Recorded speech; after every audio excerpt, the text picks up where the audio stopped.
त्यांना काय सल्ला असेल त्यांनी थांबायची निवृत्तीची भाषा बोलली जाते नेमकं त्याच्या संदर्भात काय सल्ला असेल? मी सल्ला देणारा कोण? त्यांचं त्यांचं ते दोघं ठरवते. पण मला जे वाटतं ते माझ्या पोटात जे येते तेच खरं बोलतं. गोपीनाथ मुंडे साहेबाचा वारसा चालवण्याची हिंमत त्यांच्याकडे आहे आणि त्या गोरगरीब जातीला ऊस तोडण्यापासून त्यांनी बाहेर काढलेलं आहे. म्हणजे खूप गरिबीतली जात त्यांनी वर आणलेली. जर ती जात त्यांनी माघार घेतली आणि याच्या का हातात गेली ती जात पुरी जेलात घालेली. गोरगरिबांना अन्नापासून वंचित करेल. 100% खोटं बोलत नाही. हे त्यांच्याही लोकांना एक दिवस पटल. मागेच येत नाही तू काळजीच करू नको, नाही तर बदल.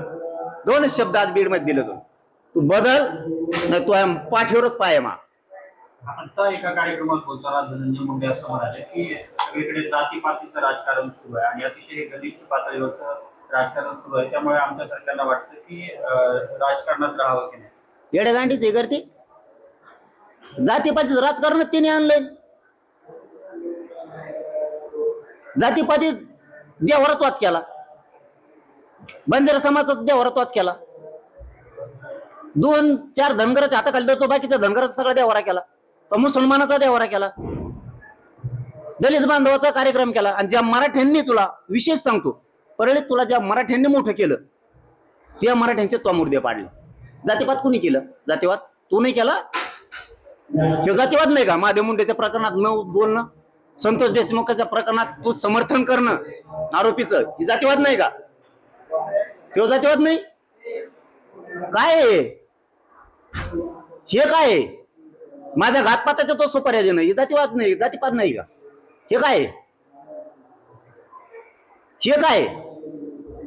आता तो बलात्कार करणारा पोरगा, त्याला म्हणतो तू सांभाळावं लागणं, साथ द्यावं लागणं, बाईट येतो ही बलात्कार करणाऱ्याला. हे जातीपात नाही का? जातीपातीच नाही. आणि तुला आता कटाळा यायला लागलं होय? इथं लोकांवरती मुर्दे पाडायचे, बलात्कार करायला लावायचे, खंडण्या मागायला लावायच्या.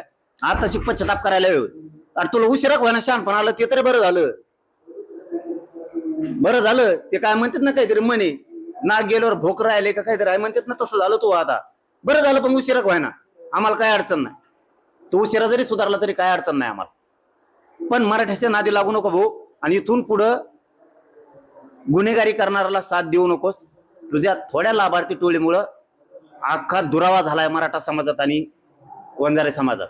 फक्त तो यामुळे झालेला आहे. पुढं शहाणा होय. आणि तुझं बहिणीला सुद्धा भोगावं लागतंय, ध्यानात ठेव. फक्त तुझ्यामुळं आपलं सर्वच क्षेत्रातलं काही वजन कमी झालं होतं. मात्र आता येणारा काळ आपला आणि जेव्हा काळ होता तेव्हा नीट खाता नाही आलं. केलं सगळ्या जातींनी मोठं मराठ्या सहित स्वतः टोळीनं वरबडून खाल्लं. ना ओबीसी मोठा होऊन दिला, ना मराठा मोठा होऊ दिला. मारामारीत वेळ जास्त घातला. एक काळ असा होता, आता तुम्ही प्रश्न काढला म्हणून मला बोलायचंच नव्हतं त्याच्यावर. एक काळ असा होता, ते विरोधी पक्ष नेता होता बघा, तेव्हा ते असं आरडायचं, लोकांच्या मनामनात जाऊन बसलं होतं ते की ह्यो जातीवादी माणूस वाटत नाही, ह्यो गोरगरीब सगळ्या जातीसाठी लढणार आहे. पण ज्यावेळेस याला मराठ्यांनी आणि सगळ्यांनी मिळून निवडून दिलं ना, त्याविषयीची नियत खराब झाली आणि टोळीच्या माग सगळी यांनी मंत्र्याची ताकद उभा केली. आणि मग ते करायला लागले खून, मग मागा लागले खंडण्या. आधीच त्याचा जो लोकांचा बघण्याचा दृष्टिकोन होता ना, त्याच्यातली पोटतिडकी लोकांच्या लक्षात आली. आता उपरती येऊन काय उपयोग आहे का? सगळी लाज गेल्यावर. आता जर तू म्हणत असेल मला याचा कटाळा आला, मला पश्चातापाचा आला, मला अमकच झालं, आता मग वजनच कमी झालं, मग अमकच झालं, तो या हाताने तो वाटोळ करून घेतलंय सगळं. आणखीन तरी तुला सांगतो, तू शहाणा होय, तू मराठीच्या नादी लागू नको. आणखीन बी तो हातून वेळ गेलेली. तू जितका मराठीच्या नादी लागशील तितका तू राजकारणातून संपणार आहे कायमचा. आणि एकही पक्ष तुला जवळ नाही करणार. एक पण, ना भाजप, ना अजितदादा, ना शिंदे साहेब, कोणीही तुला जवळ करणार नाही. तो पुढे एकच पर्याय, इथून पुढे मराठ्यांच्या काड्या करायच्या बंद करायच्या, गुंडाच्या मागे उभा राहायचं बंद करून टाकायचं. ते म्हणाले येणारा काळ आपला आहे, यावरून आता पुन्हा मंत्रिपद मिळण्याची चर्चा सुरू आहे. मध्ये जायचा काळ आहे आता. आता नुसतं काळ यायचं असलं, तुला सांगितलं ना, तुला पूर्ण बदलावं लागणार आहे. तू जे टोळीला साथ देतो ना, चूक करणाऱ्याला तो स्वतः गुतवला पाहिजे. खंडणी मागणारा, खून करणाराला तो सगळ्यांना तू स्वतः गुतवला पाहिजे, तो पाठराखण नाही केली पाहिजे. तू मराठ्यांनी मोठं केलंय तुला, तो काळ तू आठवून बघ. तुला ज्यावेळेस कोणी साथ देत नव्हतं त्यावेळेस मराठ्यांनी साथ दिली तुला. आज तू काय काड्या करतो माझ्यासारख्यावर? काही मराठ्याच्या तो प्रवक्त्याच्या हाताने धरतो हाताखाली. तो हे प्रवक्ते ते चिल्लर चालर अर्धा भेटलंय सारल्याला अर्धे डोंगाची वर त्याची इन आलेली ते प्रवक्ते, त्यांच्या माध्यमातून तू माझ्या विरोधात लोकांना बोलायला लावणार, मला त्रास द्यायला लावणार. ते काम बंद कर ना, ते काम बंद कर. तू कोणचा नेता होता, केवढा होता, पुढे सुपाऱ्या देणे हे धंदे नाही तोय. तू सामाजिक न्यायाच्या मंत्रालयात काम केलेला माणूस आहेस. तुला सामाजिक न्याय या शब्दाचा तरी अर्थ कळायला पाहिजे होता. आपण सामाजिक न्याय करतोय की ज्यांच्या माध्यमातून आपण मोठे झालो त्यांचेच मुर्दे पाडायला लागलो. दुसरीकडे मंत्री पंकजा मुंडे असं म्हणाले की आता कधी कधी वाटतं राजकारणातून रिटायर होईल. मग तर हे सगळ्या दुनियेत धुमाकूळ घालीत. वारसाच मोडा. मग त्यांनी आधी दिलेला त्रास ध्यानात ठेवा. मी हमेशा मीडियात सांगतो ते कमीत कमी फक्त अहंकारी, याच्यासारखी खालच्या दर्जाची नाही. सगळा समाज मोडून टाकीन त्यांचा. त्याने जर कटळा आला म्हणून जर बाजूला गेलं ना, सगळा समाज मोडून टाकी. सगळ्या टोळ्या होत्या, अख्ख्या टोळ्या, नुसत्या मारामारी. आणि इथून पुढे मारामारी मराठ्या संघ करायची नाही हे ध्यानात ठेवी. इथं पाठ्य मी आहे, तुला सुद्धा मध्ये घालीन, सोडणार नाही. आता 2दा-3दा वाचलंय तुला. तू मस्साजोगच्या प्रकरणात वाचलेला आहे, आमच्याच लोकांनी वाचवलेलं आहे तुला. तू 100% त्याच्यात आहे, तू ते विसरू नको. आणि माझा सुद्धा घातपाताच्या तुझे नागपूरला बसला ना अजितदादाला घेऊन, फडणवीस साहेबाला, त्या रश्मिताई शुक्लाला, त्या दिवशी तुला वाचलेला आहे, ध्यानात ठेवतो. तू त्या माझ्या घातपाताच्या प्रकरणात सुद्धा आहे. आणि फडणवीस साहेबाजवळ पुरा डाटा येतो, कधीही बाहेर तो निघू शकतो, कधीही. पण तू त्याची काळजी करू नको. मी हे लय जबाबदारीने बोलतोय, कारण शेवटी फोनवर तो बोललेला आहे. त्या दिवशी रात्री 11-12 वाजता त्या आरोपीशी तो बोललाय. त्यामुळे शिडी आरतोय हाईत. तू त्या घातपाताच्या प्रकरणात 100% तो या लक्षात आला. आता आपण 100% मध्ये जाणार आहेत. म्हणून तो अजितदादाला त्यांना गळ घालून फडणवीस साहेबांना सगळ्यांना मिळून तू नागपूरच्या अधिवेशनाच्या टायमाला त्या प्रकरणातून त्यांनी बाहेर काढलेलं आहे. तू किती दिवस पळशील, किती दिवस पळशील? तू पाप करायचं बंद केलं. ज्या मराठ्यांनी मोठं तुला केलंय त्यांना त्रास द्यायचं बंद केलं तर तू काहीतरी होऊ शकतं. नाही तो सुद्धा वाईट दिवस येणार आहेत, चांगले येणार नाहीत. तुम्ही ते खरंच चांगला प्रश्न घेतला की कायदा सुव्यवस्थेचा बीड जिल्ह्यात बिघडलं. मी बी त्याविषयी, मला पत्रकार बांधव म्हणले त्याच्यावरती बोलायचं, पण ते मीच उपस्थित नव्हतो, त्यामुळं मला नाही बोलता आलं त्या दिवशी. खरंच सांगतो तुम्हाला, तो विषय काढला की उठला कोण? योद्धान्या उठला पहिला. कायदा सुव्यवस्था म्हणलं त्याला माहिती आहे आपलंच लफडं सगळं बिडा पसरलेलं. हे फडणवीस साहेबांनी समजून घेतलं पाहिजे. त्याला वरती येऊ देऊ नका, मराठा विरोधात जाईल. सुमित्राताई, अजितदादा यांना स्पष्ट सांगतो, त्याला पुन्हा घेऊ नका, नाही मराठा तुमच्या पक्षाची राखरांगोळीच करीत राज्यात. शिंदे साहेब त्याला नाही जवळ करीत. शिंदे साहेब असले घेत नाही, आणि मला नाही वाटत फडणवीस साहेब घेतील. कायदा सुव्यवस्था प्रश्न काढल्याच्या नंतर उत्तर द्यायला पाहिजे ना. पत्रकारांना बोलू देत नाही याचा अर्थ मोरखे असते. बीड जिल्ह्यातली कायदा सुव्यवस्था बिघडवणारा मोरखे असते आणि गोरगरीब वंजारी अडचणीत आणण्याचं कामच त्यांनी केलं. आणि फक्त लाभार्थी टोळीनं चांगली जात असणारे आता आमच्या मराठ्यात आणि त्यांच्यात एकदम मायाचे प्रेमाचे संबंध होते. गोपीनाथ मुंडे साहेबाच्या काळात एकदम चांगले होते. हे आल्यापासून त्या टोळीमुळं आमचे लोक त्या समाजावर प्रेम सुद्धा करेल. फक्त या धन्यामुळं आमचे लोक त्यांच्यावर प्रेम सुद्धा करेल. ते प्रेम तोडायला एकटा कारणीभूत. याला जर सुखाचे दिवस जगायचे असले ना, याने नीट वागा.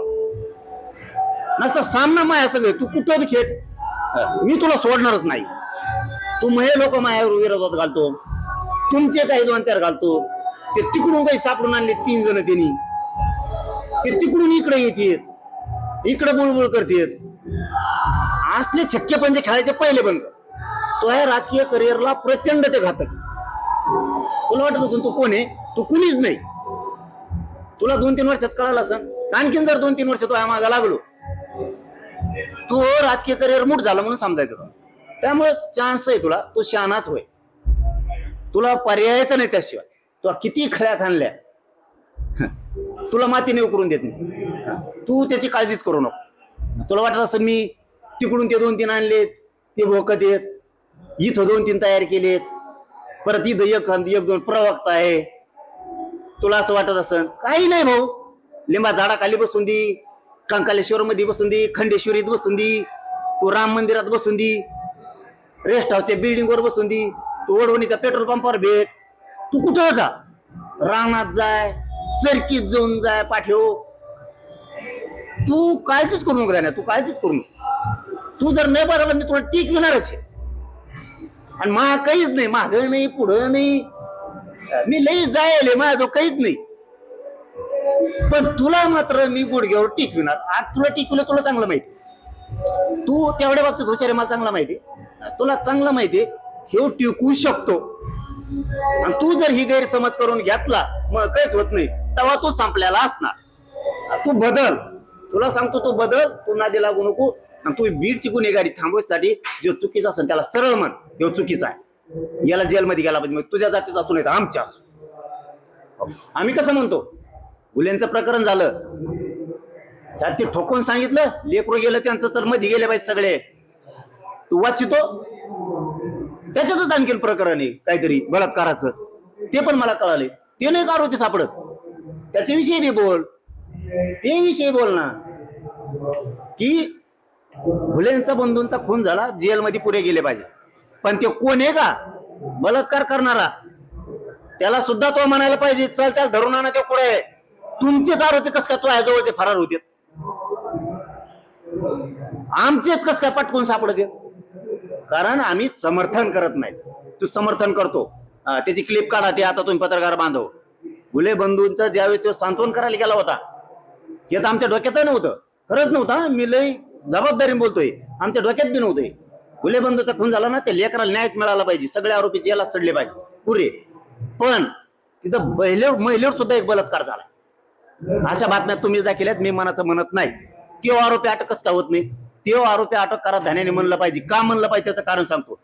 तिथं सांत्वनपर भेटीला गेलेला असताना तिथं तो म्हणला की दुसरा बंधू, ज्यांचा ज्या बांधवाचा खून झाला त्याचा बंधू म्हणे, इथं माने नावाचा पोरग आहे, त्याला आपल्याला सांभाळावं लागेल असं करत. धन्या तिथं म्हणतो, हो हो त्याला सांभाळावं लागणार आहे. बलात्कार करणं सांभाळतो का तू?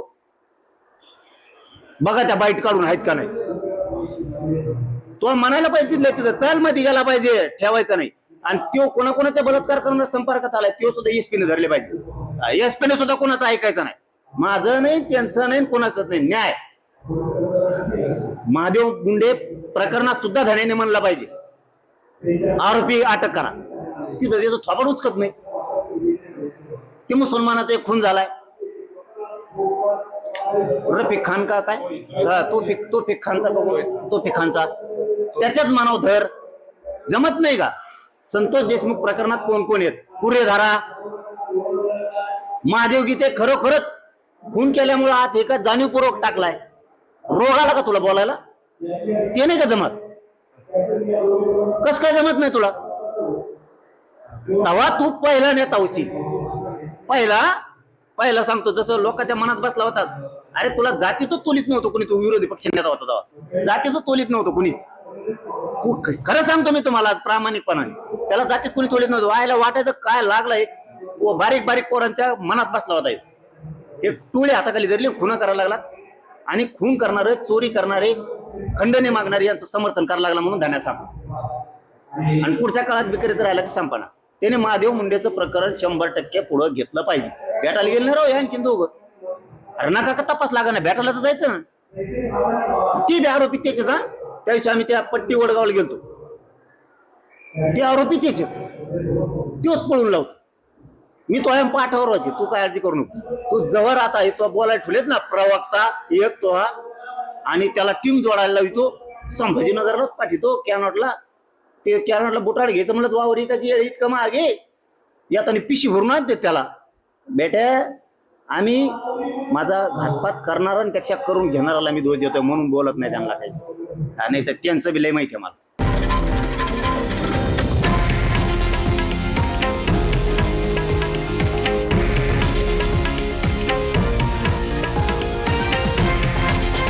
हे आहे देशातील नंबर 1 न्यूज नेटवर्क आणि आपण पाहत आहात TV9 मराठी, एकमेव.